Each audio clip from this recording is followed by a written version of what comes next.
Sir இப்ப நடத்துனதுல அந்த ரெண்டாவது கொஸ்டின் மட்டும் டவுட்டா இருக்கு, அதை மட்டும் கொஞ்சம் சொல்றீங்களா சார்? ரெண்டாவது கொஸ்டினா? ஐயோ, அந்த கொஸ்டினே நம்மளுக்கு தெரியும்னு சொல்லிட்டு அந்த கொஸ்டினை ஸ்கிப் பண்ணி விட்டோம். நம்மளவே கேக்குறானே, சமாளிப்போம். இத்தனை கொஸ்டினுக்கு நான் பதில் சொன்னேன்ல, அந்த ஒரு கொஸ்டினுக்கு நீங்க பதில் சொல்லுங்க பாக்கலாம். சார் எனக்கு தெரியும்னு சொல்லிட்டா சார் உங்ககிட்ட கேக்குறேன், சொல்லுங்க சார். ஒரு பயனுக்கு கூட தெரியல, நான் பாட்டு கிளாஸுக்குள்ள வந்து நீங்களே படிச்சுக்கணும் விட்டுறணும், உயிரை கொடுத்து பாடம் நடத்துற பாத்தீங்களா, என்ன பிரயோஜனம்? ஒருத்த கூட கவனிக்க மாட்டேங்கிறீங்க. புக்கை எடுத்துட்டு சும்மா ரீட் பண்ணி விட்டதுக்கே நடத்தினு குதிச்சிட்டு இருக்காரு. அப்ப உண்மையாலுமே வீட்டுல நோட்ஸ் எல்லாம் ப்ரிப்பேர் பண்ணிட்டு வந்து நடத்துற சார் எல்லாம் என்ன பண்ணுவாங்க? இனிமேலாவது பாடம் நடத்துறப்ப கவனிச்சு போலாங்க. இதுக்கு மேல இவரை பேச விட்டோம், கத்தி கத்தி நம்மள டென்ஷன் பண்ணி விட்டுவாரு. பேசாம நம்ம வீட்டுக்கு போய் யூடியூப்ல கிளாஸ் பார்த்துனாச்சும் நல்லா கத்துக்க வேண்டியதான்.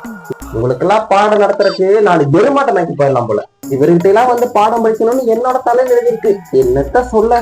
இதுல அந்த பிரின்சிபல் வேற, உங்களுக்கு வர்ற வாத்தியார் எல்லாருமே ரொம்ப அதிகமான திறமை உடையவங்க, அவங்க நடத்தியே நீங்க எக்ஸாம்ல மார்க் எடுக்க முடியாதுன்னு நம்மள வந்து கேள்வி கேட்கறாங்க.